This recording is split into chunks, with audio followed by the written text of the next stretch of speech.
Hey everybody, welcome back to another episode of FSi DFS Fantasy Baseball Picks. I'm Ernest McGruer 31. Hope you had a great weekend.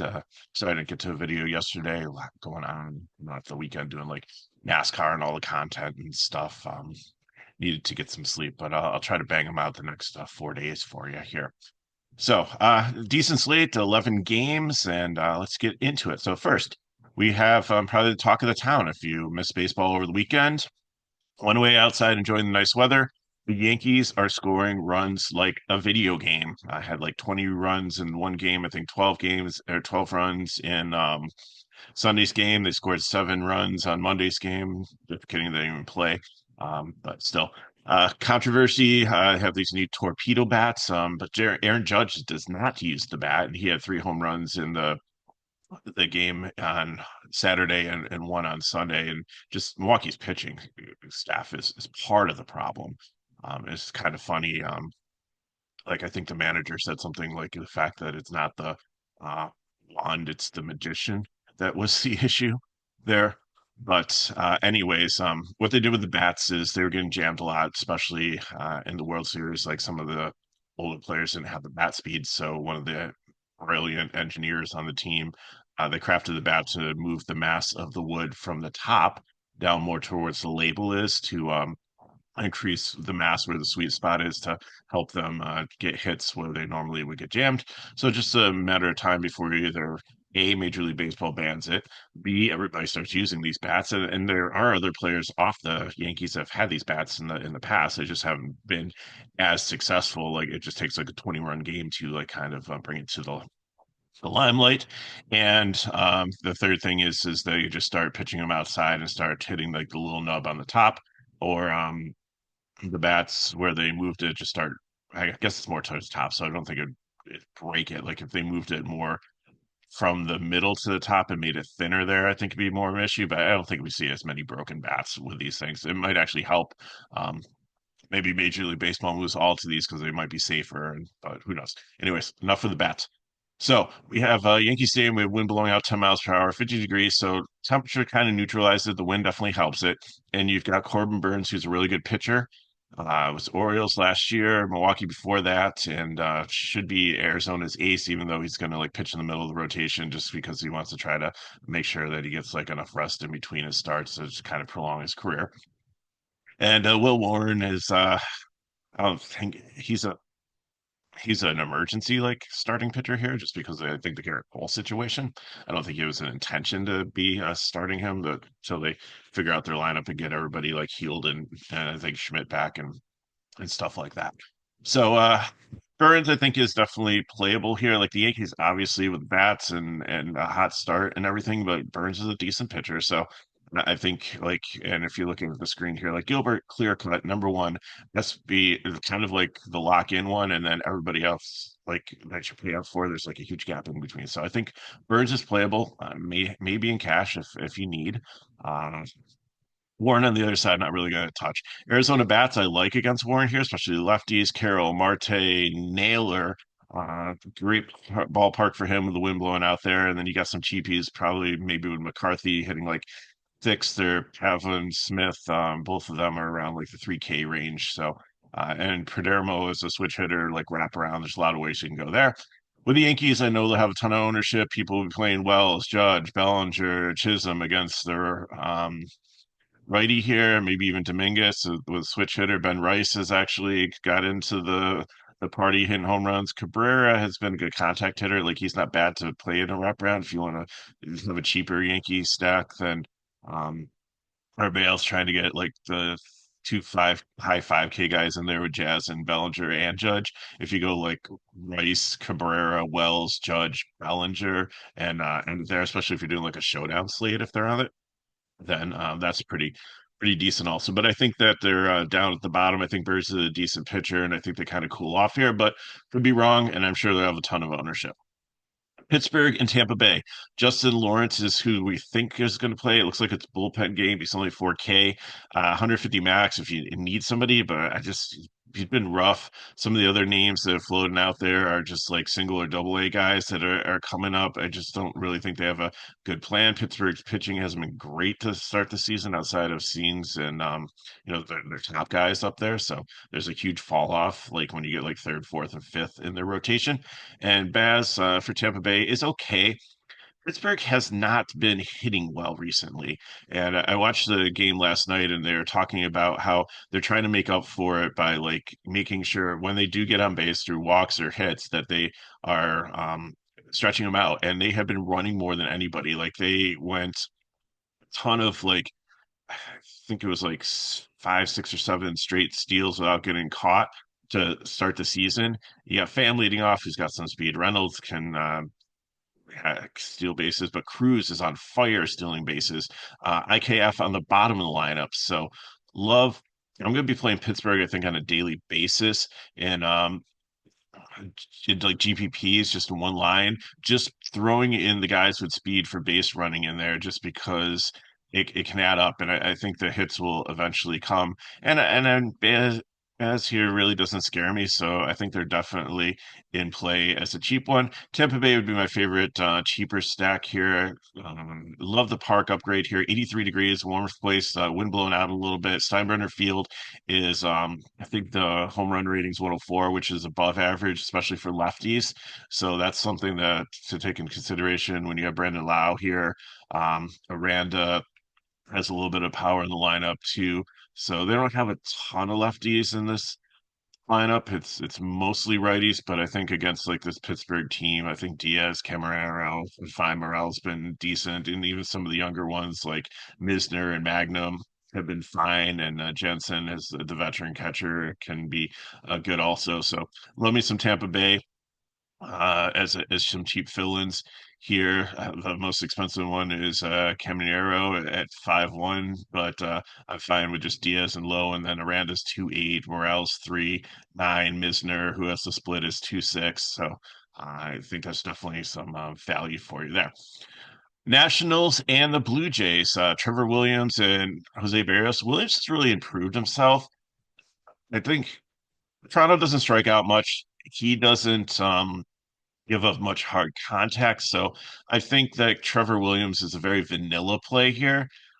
10 to 12 DK points could go out there, maybe go 4 or 5 innings clean. He'll give up some hits, maybe like one home run, maybe a couple walks, but I don't think I think he limits the damage, but then the Washington bullpen's a whole other story.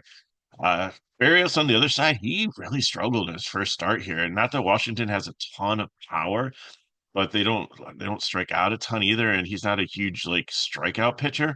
So Barrios, I think I kind of leave on the shelf. I have him listed like somewhere in the middle of the mid range. So that's definitely something that could be um considered. I don't know why my screen's like flashing. I didn't do anything to it. Uh So between the two pitchers, I'm not super interested here. I just don't think they have like the upside, especially Barrios at 8-4 on the slate. I'm not probably going there. Washington bats, I think leverage because I think Barrios might have some ownership because people think it's Washington, but they're kind of expensive up top. That's why too. Abrams and Wood if you put them in the lineup, but then like everybody else is like in the 3K range. So I don't mind playing like 3, 4, 5 hitters with like the 5K Abrams and the almost 5K Woods when you have Reese, a catcher hitting third, who's a switch hitter in a good matchup here at 3-6, Low in a 3-2, and then Josh Bell at 2-9. Like, a couple of years ago, he was like 5K. So definitely still has some power there. We saw it in spring training, and then the bottom of this lineup is just young and well, besides DeJong, the journeyman that's been all over the place recently. Cruz and Young as wraparounds aren't bad either. Just kind of like guys that can get on base, and then like Abrams, Wood, and Ruiz like and Low like hit them in. Um, After that, so a lot of ways you can go with Washington and some GPPs. Toronto, if you want to play that, that's fine here. Really like this Toronto lineup. Which has been consistent leading off. I think he's a much better upgrade than Springer was last year. There, if he can stay healthy. Vlad's been solid start the year. Santander coming over from Baltimore was a great pickup. Jimenez coming over from Cleveland has been in the four hole, has been on fire. And then Kirk's solid catcher there. And then the bottom of the lineup are young guys, but they all have like the split and they have a little bit of speed there too. A little bit of pop. So Rick Browns for them are bad either. Minnesota and Chicago. This is like the one thing I think you should note here first is Chicago is a very wind dependent stadium, both of them for the Cubs and for the White Sox. And the wind is blowing in here at 17 miles per hour. So you have Wood Richardson, who had a solid season last year as a rookie and is back here against the White Sox lineup that I have constantly made fun of a couple guys living in hell, surrounded by some double A ball players on the same team. But they put together some runs yesterday. But like after like the first couple of innings, like putting up a bunch of runs, like they just kind of faded out. So uh, the White Sox do have some pop, and they look like they have a little bit more potential than they did last year, where they were like one of the worst teams ever in baseball. But I still think that Wood Richardson, especially with the wind in here, it's a solid matchup that he's probably going to be my SB2 in cash. And then Shane Smith on the other side has been bounced all around. Like a, he's like a triple A guy, not really a Major League Baseball player. And so the Twins have a 4.21 total here, and the Twins have been so disappointing. Every time I call it Chris Davis syndrome. And if you've watched baseball for a couple years now, Chris Davis was this monster hitter for the Oakland Athletics when they were back in Oakland. It's Chris with a K, and that was the one that played for like Baltimore and a couple other teams. And he had like 50 home runs in one season. And then the next season, like he just couldn't hit home runs. And he was like always minimum price on DK, and everybody would play them because it's like it's Chris Davis. He hit 50 home runs last year. So we got to play him because this is like the steal of the year. If he goes off, then we're gonna be all set. And it just like never happened. So I'm just hoping that the Twins and the Angels this year have been in such good matchups, and you look at that, and you look at the talent on the team, and you look at the split matchup and who they're pitching against, and like weather conditions, and you think this is a no brainer, and then it doesn't pan out. So it's gonna be the same case with the Twins today. I don't know. I have them in my GPP pool, and on the White Sox side of it, I think they make a good leverage because I think Wood Richardson will get maybe like 20% ownership. I think he'll be kind of popular in the SP2 range for a lot of people if they're not paying down a little bit. I really can't figure out like who they even on a like with 22 pitchers on 11 game slate, like who like they'd really gravitate towards. Maybe like Mies or somebody like that, but we'll get to that in a little bit. So I think White Sox, if you want to think that they figured it out a little bit and captured a little bit of the magic in a bottle, and like they've got some like really cheap guys here. So if like you're trying to play like the Dodgers or the Yankees or Arizona and like get all those like high price bat in there, like you could throw in like having like Jankowski at the bottom where he's always had a little bit of power against like righties and a little bit of speed and like Matten like leading off like is 2K like you can create like a White Sox like wraparound stack here and you're paying 6.1 for the whole thing. You're paying less probably than what's Aaron Judge like 6'4" today. So it's 6'3". So you can play one Aaron Judge, or you can play three players from the White Sox and for like less money than just playing one Aaron Judge. So something to think about, if you're trying to take down a tournament.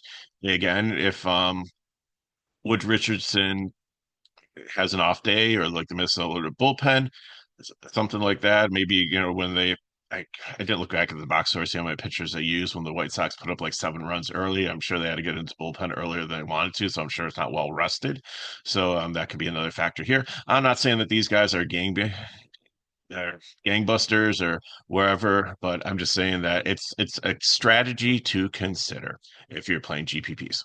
And that's what we like to do here. It's like to try to tell you some things to try that might make your lineups a little bit different that other people might not be considering to help you try to win and take down big tournaments. Next, we have Kansas City and Milwaukee. Lorenzen and Patrick, not interested in either one of these pitchers. I think both teams. I think the total's a little bit low here. I think that it could be. a 5 to 6 games, 7 to 5 game here. So I like both teams here just below. LA is going to be my favorite GPP team just because of the pricing. All their good lefty hitters are against a great lefty pitcher in Sale. So it just makes sense to make them the top GPP team just because they have all the potential, but the matchup just looks poor for them. But Kansas City and Milwaukee here, both sides of it, I think are good. Like India coming from Cincinnati, lead off there with Witt, Pascatino's back and healthy here.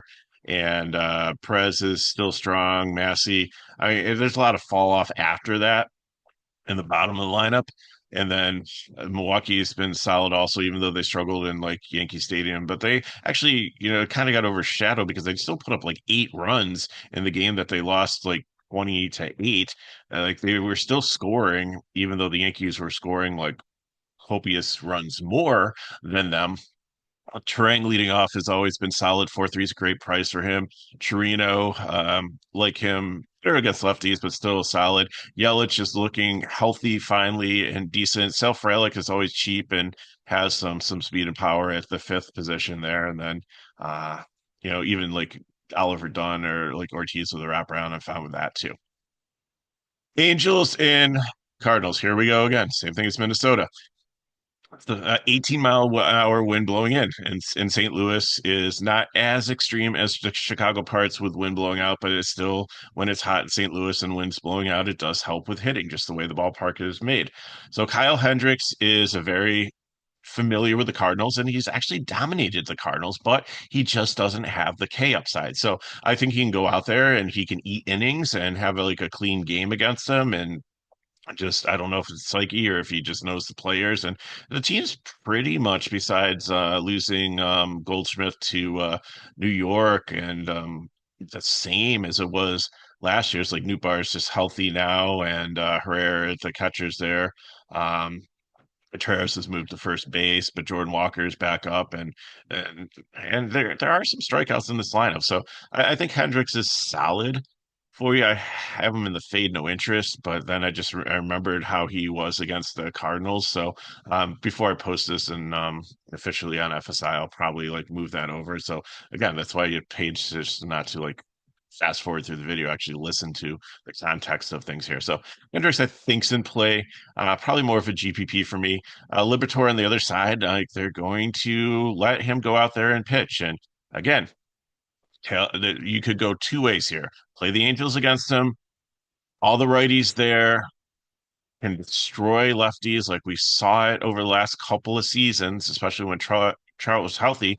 That they are a really, really good team against left-handed pitching, but horrible against right-handed pitching. But again, it's a new year, it's a new identity, some new players on here, like Moncada and Soler, which I think would help the cause against lefties because they're strong righty batters. But we'll see what happens there. I mean, I know Moncada's a switch hitter, but I think he's better against lefties than righties. And then Cardinals on the other side, I think against Hendricks, like I definitely like them also, but they're just not like explosive offense here. Like Nootbaar had a home run yesterday, and I think that was maybe their only offense. Contreras is decent.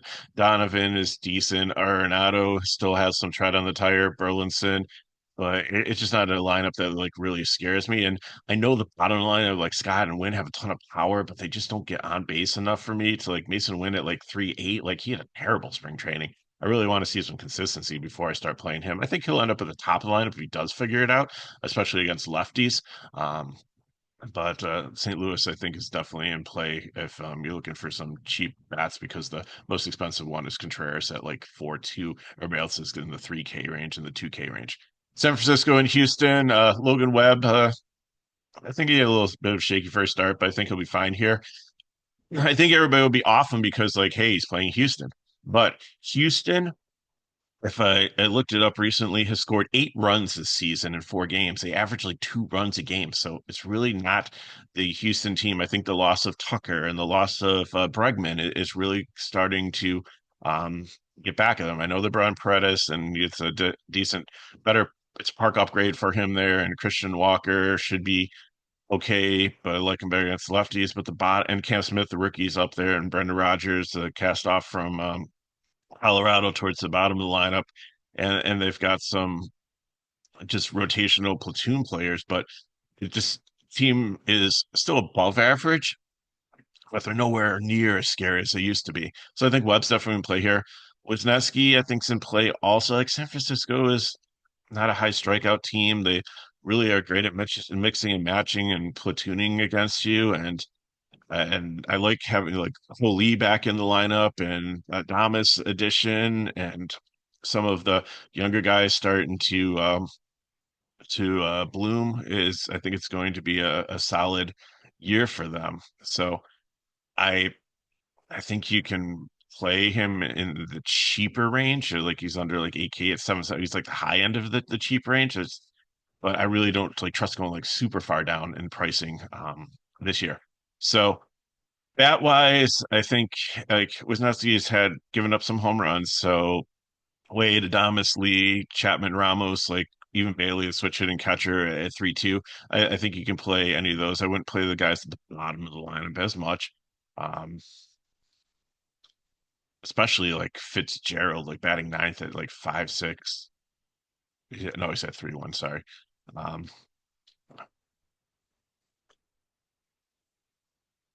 and then playing to Houston, I just don't know if I really want to play them against Webb here. I think that if you're playing 150 max, just mix them in. But other than that, nothing special here.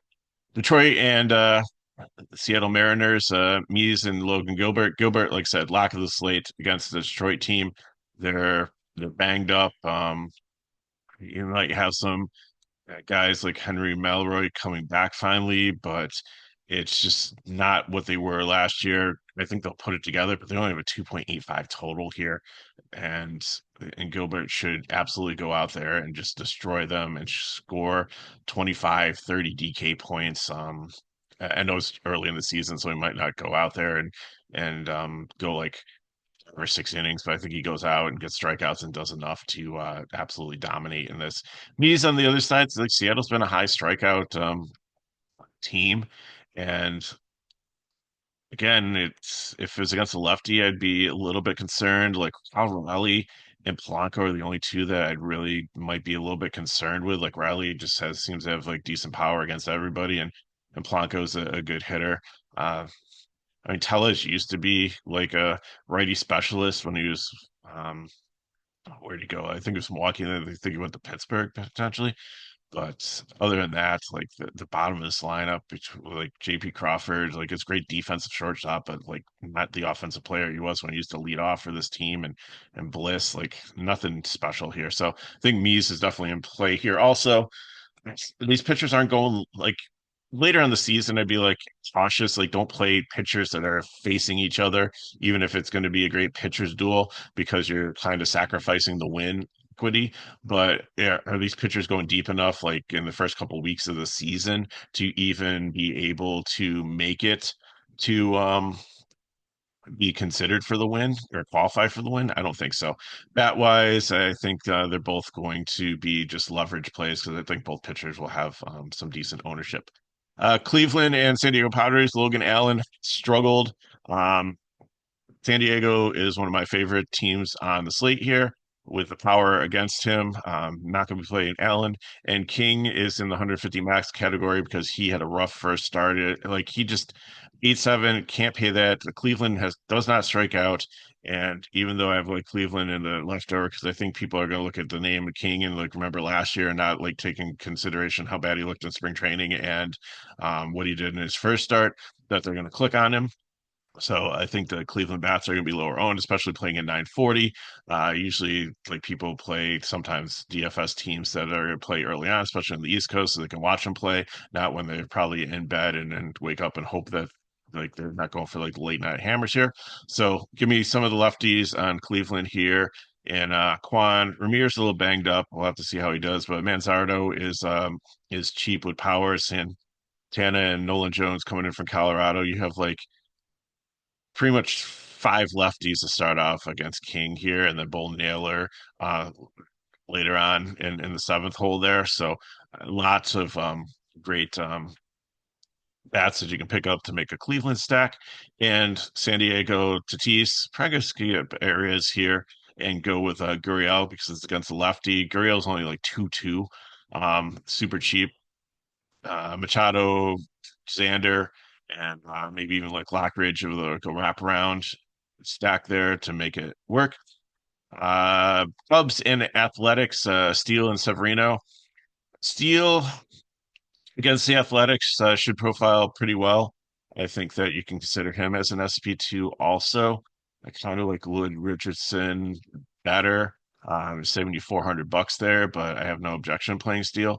Severino against these Cubs and then the Oakland bullpen. I just don't have a good feeling here. I like the Cubs again. They scored what 18 runs last night. The bullpen's got to be stretched out, so I think they're going to leave Severino out there longer than they want to because they just don't have the arms after giving up so many runs yesterday.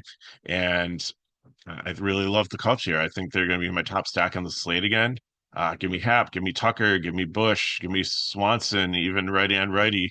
Suzuki, if you can make it fit. Crow Anderson, just love the potential with speed and power there. Amaya, the catcher, whoever plays catcher, Amaya had a great spring training. I said that like before in the first video I did, just watching him play there, he did really well. So I don't mind when there's a wraparound in your stack at 2-3. The price is decent. A's on the other side too. I think that this is a much better ballpark for them, and I think that early in the season, like Butler, um, leading off, I don't know lefty on lefty there, but definitely like going against the lefty steel here, like Rooker, Langelier, Andujar. I think you have like a solid like three right there. You can play in it's not too expensive because Rooker's like 5-6, but the other ones are in the 3K range and see who comes up with the lineup. Maybe they put raise up somebody like your Scheller or Wilson or somebody comes off the bench and is a really cheap righty that you can throw in the stack there to make it spread out the A's even more in your lineup. Final game we have is Atlanta and the Dodgers, Sale and May. I like Sale here. It was really good in spring training, looked good in his first start. The Dodgers, all their power bats are not always lefty because like Freeman's not in the lineup because he's like injured and banged up against that. Just gives you like Muncy and Otani. I know Betts and Teoscar, Hernandez, and Edmonds is switch hitters, so they could all potentially get to him. But I just think he's just such a great pitcher that he's going to be fine there. He might give up like a weird home run to Enrique Hernandez. It just seems like Kiki's the one that like comes back to like bite you out of nowhere. Pagas or something like that. But I think Sale gets some strikeouts, has a good outing there, and I think he's definitely playable in GPPs. And I think his ownership will be probably low because people will be under 10% because people will be scared against the Dodgers. But I think it's fine, especially this early in the season. And May missed most of last season, looked okay in spring training, okay in his first start. I believe this is his second start. The Braves scored 7 runs in their first 2 games. They lost Profar now with a PED suspension for 80 games. They still don't have Acuna, and they just like Drake Baldwin's a decent catcher, potentially, and but the bottom of the lineup just is not doing anything. And the Braves have only scored, I think, 2 runs in the last 4 games. They got shut out twice against Seattle or San Diego, and then I think they've only scored like 1 run in I think they had 2 shutouts with 1 run game against San Diego, and then this game against the Dodgers yesterday. I think they only scored 1 run, so they're not putting up runs. So I think May is definitely okay here. And Atlanta bats would definitely be 150 max, and the Dodgers, like I said, would be my favorite GPP because they're going to have very low ownership against being on late on the slate and against their pricing and against sale. So maybe throw them in with like some White Sox. It would be only like in a dollar, but if it goes off, then it definitely should have some very low ownership for you. Okay, so let's look at the bill to get you on your way for your day. Like I said, Gilbert's my SP1 here. Probably going to take Steele or Woods Richardson, probably Wood Richardson as my SP2. And then give me San Diego and give me the Cubs. So Amaya there, or if you just want a punt catcher, I'm fine with that. I'm going to go with Gurriel here if he's in the lineup. If not, then I might have to go up and play Areza. I'm fine with that. Or Bush from the Cubs. I'm fine with that too. Second base here, I mean, you got like Cronenworth. The Cubs don't really have or corner. Second base, like again, maybe I take a cheap one off there if somebody's in good hitting position. But Machado, Xander Bogaerts. If you want to go Swanson, I'm fine there. I know Xander's struggled a little bit with lefties last year, but he's like $40 cheaper, so that kind of helps you. And then Hap and Tatis are the outfielders, and I'll just let you decide if you want to go with Tucker or if you want to go with Merrill or if you want to wrap around with like Lockridge to like save some money to get a better like second baseman or catcher in your stack. I'll let you figure out how you want to build with that one. Then GPP, give me Sale. And then we are going to with the misery crew here, the disappointing duo of Los Angeles Angels and Minnesota Twins. So give me a Hopi there. First base, you got I don't think Chanel will be in the lineup against the lefty.